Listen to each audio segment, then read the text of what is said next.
CCN news एक पाऊल महाराष्ट्रासाठी।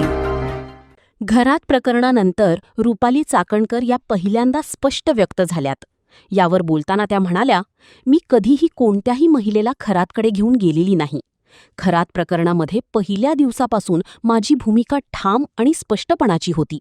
खरातच्या कोणत्याही आर्थिक व्यवहाराशी, जमिनीशी, जमिनीमधल्या पार्टनरशिपची दुरान्वये माझा संबंध नव्हता।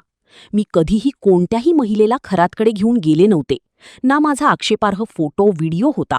पण तरीसुद्धा गेले 1.5-2 महिने अतिशय अश्लील, अश्लाघ्य भाषेमध्ये विधानं करत कोणताही पुरावा नसताना माझ्यावर, माझ्या कुटुंबावर केलेले आरोप अतिशय वेदनादायक होते।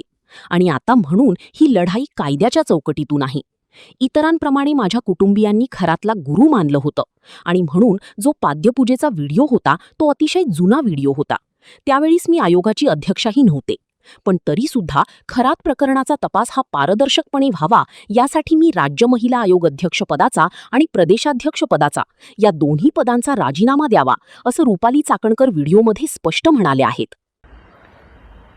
खरात प्रकरणामध्ये पहिल्या दिवसापासूनची माझी भूमिका ठाम आणि स्पष्टपणाची होती।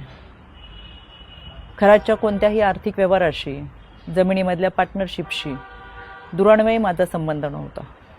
मी कधी कोणत्या महिलेला खरातकडे घेऊन गेले नाही, ना माझा आक्षेपार्ह फोटो व्हिडिओ होता।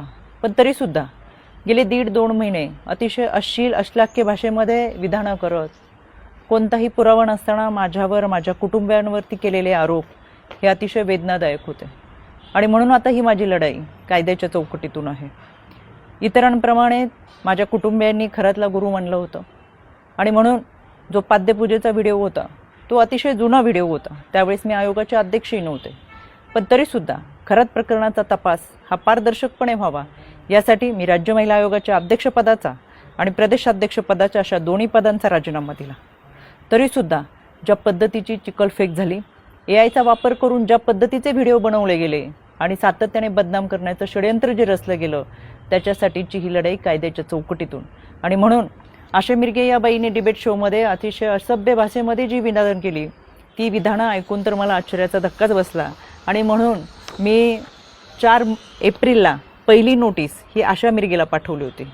कायद्यापासून पळ काढताना स्वतःचा बचाव करण्यासाठी या बाईने ही नोटीस स्वीकारली नाही, म्हणून पोस्ट ऑफिसच्या माध्यमातून 2दा ही नोटीस परत घरी पाठवली। एकूण 3 वेळा नोटीस पाठवली गेली, पण ही नोटीस या बाईने स्वीकारली नाही। अनक्लेम म्हणून ही नोटीस परत आली आणि म्हणून मला माझगाव कोर्टातून फौजदारी फिर्याद दाखल करावी लागली। माननीय न्यायालयाने याची दखल घेऊन आशा मिरगेला 2 जुलै 2026 रोजी सकाळी 11 वाजता कोर्टात हजर राहण्याची ऑर्डर काढलेली आहे।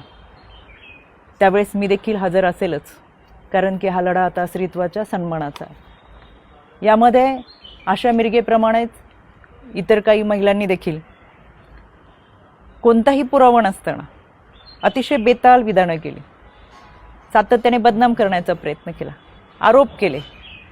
कोणताही पुरावा त्या सादर करू शकला नाही।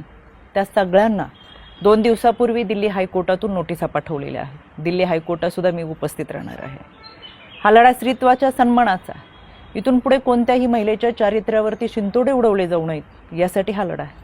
आणि म्हणून खऱ्या अर्थानं हा महाराष्ट्र छत्रपती शिवरायांच्या विचारांचा महाराष्ट्र, जिजाऊ सावित्री अहिल्या रमाई भीमाईचा महाराष्ट्र।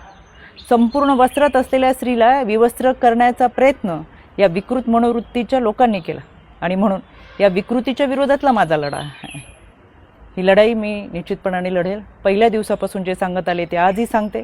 सत्य प्रखरतेने तुमच्या समोर आहे। कोणताही पुरावा नाही, कोणतंही दुष्कृत्य, गैरकृत्य कधीही केलेलं नाही।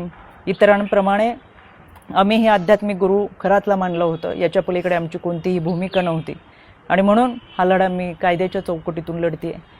2 जुलै सकाळी 11 वाजता आशा मिरगे हाजीर हो, मी स्वतः माझगाव कोर्टात असेल।